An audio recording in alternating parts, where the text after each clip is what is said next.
முக்கிய செய்திகள். மருத்துவர்கள் பாதுகாப்பு குறித்து ஆராய குழு அமைக்கிறது மத்திய அரசு. 5 அம்ச கோரிக்கைகளுடன் மருத்துவர் சங்கங்கள் மோடிக்கு கடிதம். ஆட்சியை கலைக்க ஆளுநர் மூலம் முயற்சிப்பதாக சித்தராமையா குற்றச்சாட்டு. எதிர்க்கட்சிகள் ஆளும் மாநிலங்களை அச்சுறுத்துவதாக காங்கிரஸ் விமர்சனம். நாட்டிலேயே தமிழ்நாட்டில்தான் அதிக பெண் தொழிலாளர்களுக்கு வாய்ப்பு. 2வது பெரிய பொருளாதார மாநிலமாக மாறியிருப்பதாக ஸ்டாலின் பெருமிதம். அத்திக்கடவு அவிநாசி திட்டம் தாமதமாக உபரி நீர் பற்றாக்குறையே காரணம். எல்லோருக்கும் தெரிந்த உண்மையை மறைக்க பார்ப்பதாக முத்துசாமி விளக்கம். 6 மாதங்களில் 1000 பேருக்கு ஆஞ்சியோ அறுவை சிகிச்சை. சென்னை கலைஞர் நூற்றாண்டு மருத்துவமனை அசத்தல் சாதனை.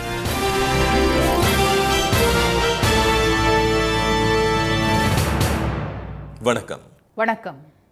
கொல்கத்தா சம்பவத்தை அடுத்து நாடு முழுவதும் உள்ள மருத்துவர்களுக்கு பாதுகாப்பு வழங்குவது குறித்து முடிவெடுக்க குழு அமைக்கப்படும் என்று மத்திய அரசு தெரிவித்துள்ளது.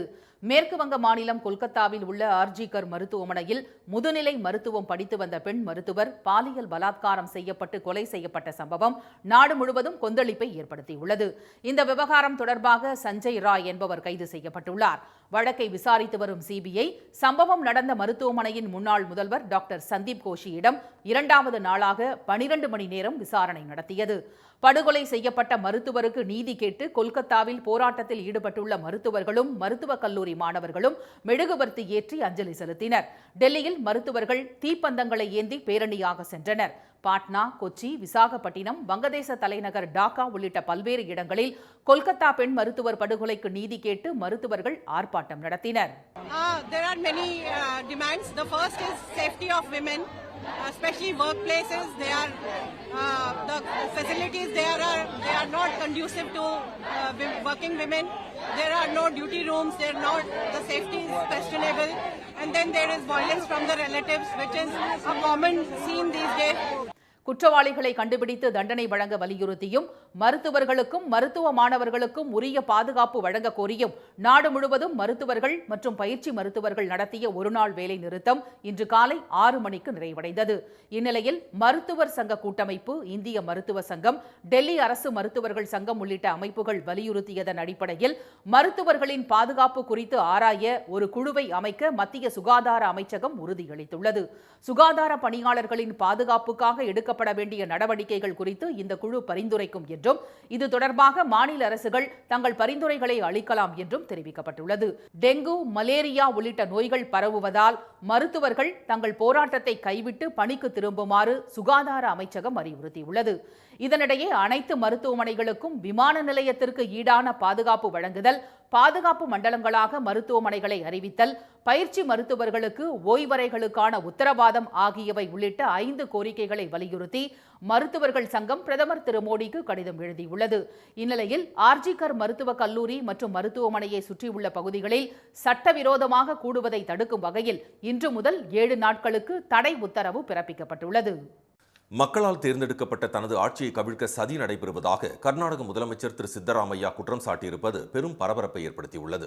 அவரது மனைவி திருமதி பார்வதிக்கு சொந்தமான நிலத்தை மைசூரு மாநகர வளர்ச்சி குழுமம் கையகப்படுத்தியதற்கு மாற்றாக 2021ஆம் ஆண்டு வேறொரு இடத்தில் 12 மனைகள் வழங்கப்பட்டன. ஆனால் மைசூரு புறநகரில் குறைந்த மதிப்புள்ள இடத்திற்கு பதிலாக முக்கிய பிரமுகர்கள் வகிக்கும் பகுதியில் பல கோடி ரூபாய் மதிப்புள்ள நிலம் முறைகேடாக ஒதுக்கப்பட்டதாக திரு அப்ரஹாம் உள்ளிட்ட சில சமூக ஆர்வலர்கள் குற்றம் சாட்டினர். இது தொடர்பாக முதலமைச்சரிடம் விசாரணை நடத்த கோரியும் அவர் மீது சட்டப்படி நடவடிக்கை எடுக்க வலியுறுத்தியும் ஆளுநர் திரு தாவர்சந்த் கெலாட்டிடம் அவர்கள் மனு அளித்தனர். இந்நிலையில் முதலமைச்சர் திரு சித்தராமையா மீது வழக்கு பதிவு செய்ய ஆளுநர் ஒப்புதல் அளித்துள்ளார். ஆனால் இது அரசியலமைப்பு மற்றும் சட்டத்திற்கு புறம்பான நடவடிக்கை என்று திரு சித்தராமையா விமர்சித்துள்ளார். மேலும் தனது தலைமையிலான ஆட்சியை கவிழ்ப்பதற்கான சதி வேலைகளில் பாஜக, மத சார்பற்ற ஜனதாதளம் மற்றும் மத்திய அரசு மும்முரமாக ஈடுபட்டுள்ளதாக குற்றம் சாட்டியுள்ளார். Tolerating this government, and they are not tolerating the leadership, my leadership, because this government is implemented all guarantee schemes. Central government is against these guarantees, and BJP is totally against. Now JDS is also joined. So with the conspiracy of central government, BJP, JDS, and local leaders of Karnataka, they are doing this. Delhi, Jharkhand உட்பட பல மாநிலங்களில் அரங்கேற்றப்பட்ட சதி திட்டங்களை கர்நாடகாவிலும் செயல்படுத்த முயற்சி நடைபெறுவதாகவும் ஆளுநர் மத்திய அரசின் கைப்பாவையாக செயல்படுகிறார் என்றும் முதலமைச்சர் திரு சித்தராமையா விமர்சித்தார். மேலும் தான் தவறு செய்யாத போது எந்த சூழ்நிலையிலும் ராஜினாமா என்ற பேச்சுக்கே இடமில்லை என்றும் அவர் திட்டவட்டமாக தெரிவித்தார். இதனிடையே திரு சித்தராமையாவிடம் தடையின்றி விசாரணை நடத்த வசதியாக பிரிவு 218 கீழ் மேலும் ஒரு அனுமதியை ஆளுநர் நேற்றிரவு வழங்கியுள்ளார். அவரது நடவடிக்கைக்கு எதிர்ப்பு தெரிவித்து கர்நாடகா முழுவதும் காங்கிரஸ் கட்சியினர் போராட்டத்தில் ஈடுபட்டு வரும் நிலையில் பெங்களூருவில் செய்தியாளர்களிடம் பேசிய காங்கிரஸ் தலைவர் திரு மல்லிகார்ஜுன கார்கே திரு சித்தராமையா மீது வழக்கு பதிவு செய்ய அனுமதி அளித்தது குறித்து சட்ட நிபுணர்களுடன் ஆலோசனை நடத்தவிருப்பதாக தெரிவித்தார். பாஜக ஆட்சி செய்யாத மாநிலங்களில் ஆளுநர்கள் மூலம் தொல்லை கொடுக்கப்படுவதாக கூறிய அவர் கர்நாடகா, தமிழ்நாடு, மேற்கு வங்காளம் ஆகியவற்றில் அது தொடர்வதாக குற்றம் சாட்டினார். நாட்டிலேயே அதிக அளவில் தொழிற்சாலைகளில் பணிபுரியும் பெண்கள் தமிழ்நாட்டில்தான் இருப்பதாக முதலமைச்சர் திரு மு க ஸ்டாலின் தெரிவித்துள்ளார். காஞ்சிபுரம் மாவட்டம் ஸ்ரீபெரும்புதூர் அருகே வடக்கால் கிராமத்தில் ஐபோன் உதிரிபாக ஒருங்கிணைப்பு நிறுவனமான ஃபாக்ஸ்கானுடன் இணைந்து தொழிற்சாலையில் பணிபுரிவோருக்கான மெகா குடியிருப்பு வளாகத்தை சிப்காட் அமைத்துள்ளது. 20 ஏக்கர் பரப்பளவில் உருவாக்கப்பட்ட இந்த மெகா குடியிருப்பு தலா 10 மாடிகள் கொண்ட 13 பிளாக்குகள், 18,720 படுக்கைகளை கொண்ட விடுதிகள், 4,000 பேர் அமரும் உணவுக்கூடம், உள் விளையாட்டு அரங்கம் என பல்வேறு அம்சங்களுடன் அமைந்துள்ளது. மற்ற மாநிலங்களுக்கு முன்னோடியாக திகழும் இந்த குடியிருப்பை வல்லம் வடகால் கிராமத்தில் நடைபெற்ற திறப்பு விழாவில் திரு ஸ்டாலின் நேற்று தொடங்கி வைத்தார். ஃபாக்ஸ்கான் நிறுவன தலைவர் பத்மபூஷன் விருது பெற்ற யாங் லியோ சிறப்பு விருந்தினராக பங்கேற்றார். விழாவில் பேசிய முதலமைச்சர் தொழில் வளர்ச்சிக்கான 10 குறியீடுகளில் தமிழ்நாடு முன்னிலை வகிப்பதாகவும் இந்தியாவிலேயே 2வது பெரிய பொருளாதார மாநிலம் என்ற இடத்தை பிடித்திருப்பதாகவும் பெருமிதத்துடன் கூறினார். ஃபாக்ஸ்கான் அதிக அளவில் பெண்களை பணியமர்த்தி இருப்பதாக கூறிய திரு ஸ்டாலின் நாட்டிலேயே தொழிற்சாலைகளில் பணிபுரியும் பெண்களின் எண்ணிக்கை தமிழ்நாட்டில்தான் அதிகம் என்றார். 2000 கோடி ரூபாய் முதலீட்டில் தொடங்கப்பட்ட இந்த திட்டத்தில் 41,000 பணியாளர்கள் வேலை செய்யறாங்கன்னா அதுல 35,000 பேர் பெண்கள். ஆணுக்கு பெண் சமம் என்பதை தாண்டி ஆண்களை விட கூடுதலான பெண் தொழிலாளர்கள் இருக்கிறதால பெண் எனும் போற்றுதலுக்கு தர முக்கியத்துவத்தை நாம் பார்க்கிறோம். இந்தியாவிலேயே வேற எந்த மாநிலத்தையும் விட தொழிற்சாலைகளை பணிபுரியும் பெண்களின் எண்ணிக்கை தமிழ்நாட்டில் தான் அதிகமா இருக்கு. அதாவது 42 விழுக்காடு என்ற அளவில் இருக்கு. பணிக்கு செல்லும் தாய்மார்களின் நலன் கருதி சிப்காட் தொழிற்பூங்காக்களில் ஏற்கனவே 63 குழந்தைகள் காப்பகம் செயல்பட்டு வருவதாகவும் மேலும் சில குழந்தைகள் காப்பகங்களை ஏற்படுத்த அரசு முடிவு செய்திருப்பதாகவும் அவர் கூறினார். தமிழ்நாட்டில் 39,000க்கும் மேற்பட்ட தொழிற்சாலைகள் உள்ளதால் உற்பத்தியும் வேலை வாய்ப்பும் அதிகரித்துள்ளதாக கூறிய முதலமைச்சர் தெற்கு ஆசியாவிலேயே முன்னணி மாநிலமாக தமிழ்நாட்டை ஆக்கும் முயற்சியில் வெற்றி பெற்று வருவதாக தெரிவித்தார். 45,000 ஏக்கர் நில வங்கியை ஏற்படுத்த திட்டமிட்டு இதுவரை 41,000 ஏக்கர் நிலம் கண்டறியப்பட்டுள்ளதாக கூறிய திரு ஸ்டாலின் 2030ஆம் ஆண்டுக்குள் $1 டிரில்லியன் பொருளாதாரம் கொண்ட நாடாக தமிழ்நாடு வளர்ச்சியடைய வேண்டும் என்ற லட்சிய இலக்கு நிர்ணயிக்கப்பட்டிருப்பதாக தெரிவித்தார். அத்திக்கடவு அவிநாசி திட்டத்தை நிறைவேற்றுவதில் ஏற்பட்ட தாமதத்திற்கு உபரி நீர் பற்றாக்குறையே காரணம் என அமைச்சர் திரு முத்துசாமி விளக்கமளித்துள்ளார். அத்திக்கடவு அவிநாசி திட்டத்தை நிறைவேற்றுவதில் திமுக அரசு காலதாமதம் செய்வதாக பாஜக மாநில தலைவர் திரு அண்ணாமலை கூறிய குற்றச்சாட்டை மறுத்து அவர் வெளியிட்ட அறிக்கையில் திமுக ஆட்சி அமைந்தவுடன் இந்த திட்டம் குறித்து முதலமைச்சர் ஆய்வு செய்தபோது முதல் பம்பிங் ஸ்டேஷனில் இருந்து 3வது பம்பிங் ஸ்டேஷன் வரை நிலம் கையகப்படுத்தாதது தெரியவந்ததாக கூறியுள்ளார். அந்த நிலம் இல்லை என்றால் முழு திட்டமுமே பயனற்று கிடக்கும் என்பதால் உரிமையாளர்களை சந்தித்து பேசி நிலத்தை உடனடியாக கையகப்படுத்த அதிகாரிகளுக்கு முதலமைச்சர் அறிவுறுத்தியதாகவும் திரு முத்துசாமி தெரிவித்துள்ளார். நிலத்தை பெறுவதற்கான முழுமையான ஒப்புதலை 29/9/2022ஆம் தேதிதான் பெற முடிந்ததாகவும் அதன் பிறகு பணிகள் துவங்கி 4 மாதங்களுக்குள் முடிக்கப்பட்டதாகவும் அவர் விளக்கமளித்துள்ளார்.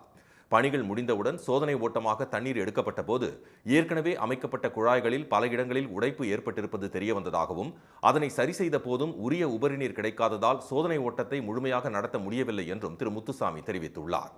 உபரி நீரை மட்டும் வைத்துக் கொண்டு தொடர்ச்சியாக தண்ணீரை கொடுத்துவிட முடியாது என்பதால் கீழ்பவானி வாய்க்காலில் தண்ணீர் திறக்கப்பட்டதில் இருந்து 15 நாட்களுக்கு மேல் கசிவு நீர் வருவதற்கான வாய்ப்பு உள்ளதை கருத்தில் கொண்டு 17ஆம் தேதி அத்திக்கடவு அவிநாசி திட்டத்தை திறந்து வைக்க முடிவு செய்யப்பட்டதாக அமைச்சர் திரு முத்துசாமி விளக்கமளித்துள்ளார். பாஜக போராட்டம் நடத்தும் என்பதால் தான் திட்டம் துவங்கப்படுவதாக திரு அண்ணாமலை கூறுவது முழுக்க தவறானது என்று கூறியுள்ள அவர் உபரி நீர் பற்றாக்குறையே இத்திட்டம் துவங்க காலதாமதமானதற்கு காரணம் என்பது எல்லோருக்கும் தெரிந்த உண்மை என்று தெரிவித்துள்ளார்.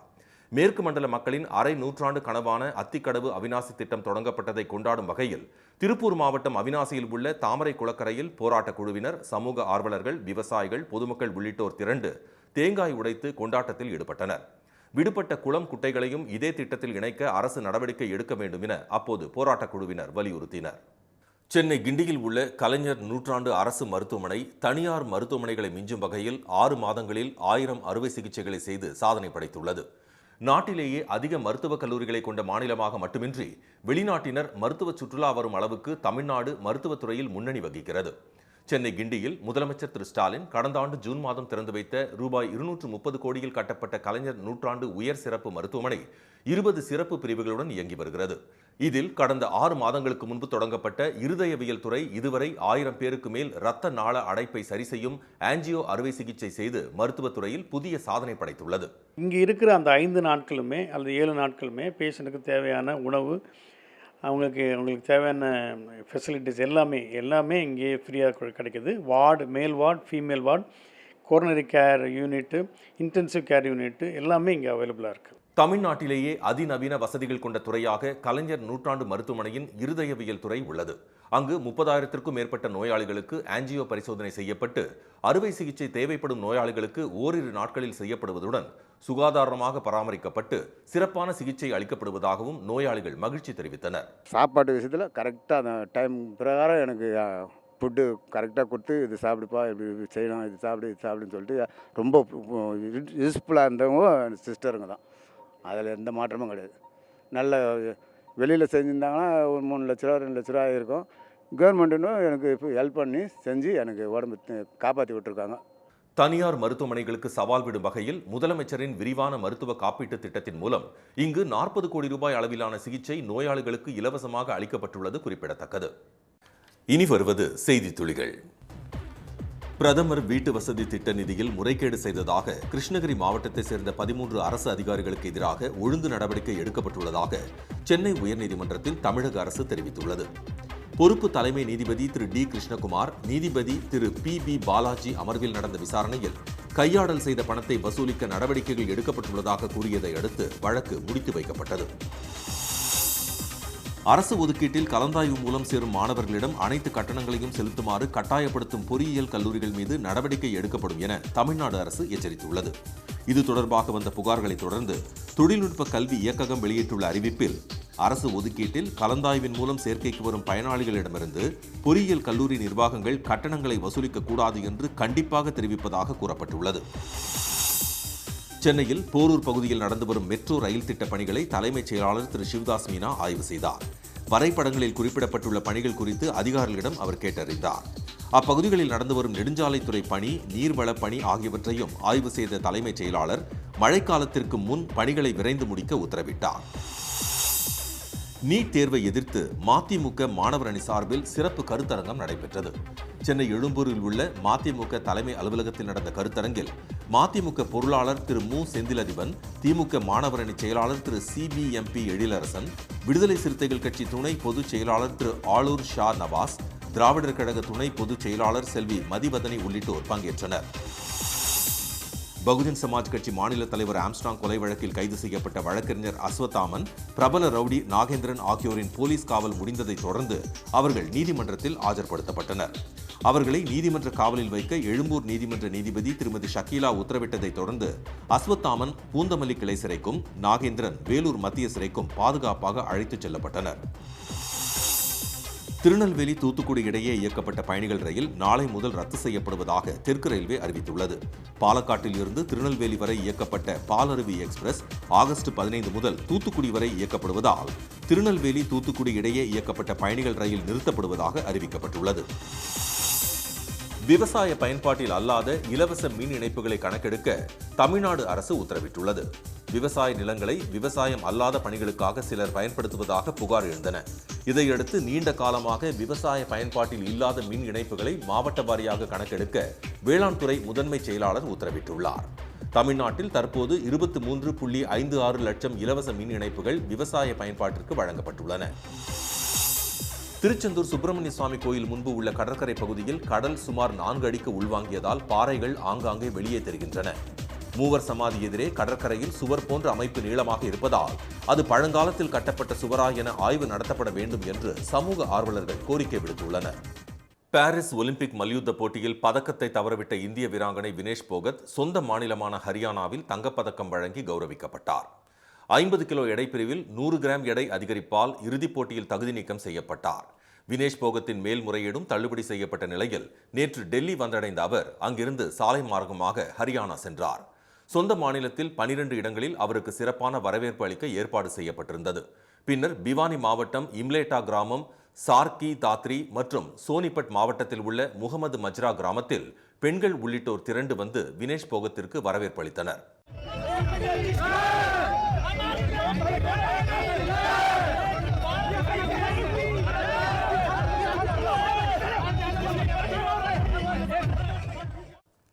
சோர்வுடன் காணப்பட்ட வினேஷ் போகத்திற்கு உற்சாகம் அளிக்கும் வகையில் சக மல்யுத்த வீரர்களான பஜ்ரங் புனியா, சாக்ஷி மாலிக் ஆகியோர் உடனிருந்தனர்.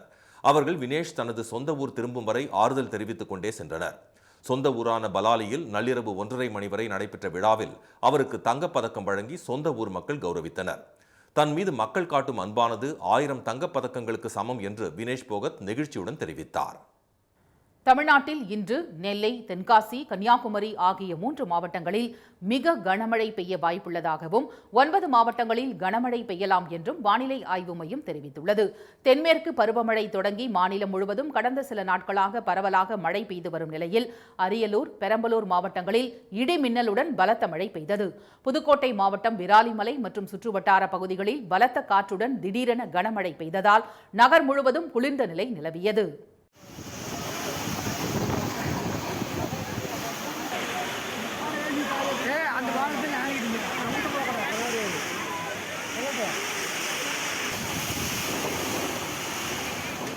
சிறுமலை பகுதியில் கனமழை பெய்ததன் எதிரொலியாக மதுரை அருகே அமைந்துள்ள சாத்தியார் அணை நீர்வரத்து கால்வாயான சாத்தையாற்றில் காட்டாற்று வெள்ளம் ஏற்பட்டது.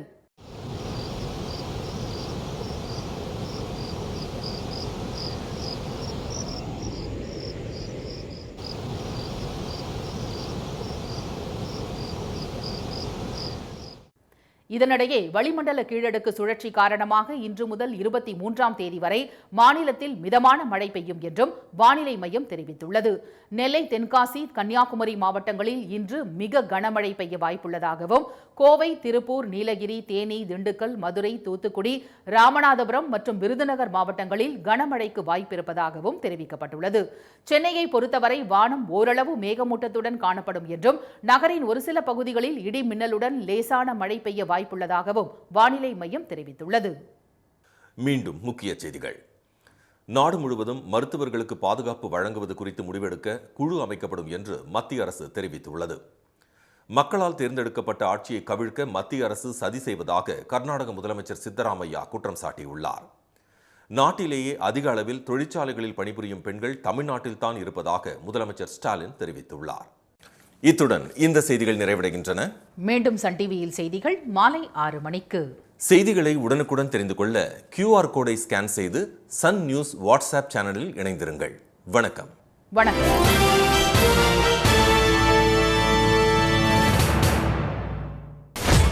சன் நியூஸ் வாட்ஸ்அப் சேனலை ஃபாலோ செய்யுங்கள். QR கோடை ஸ்கேன் செய்து சன் நியூஸோடு இணைந்திருங்கள்.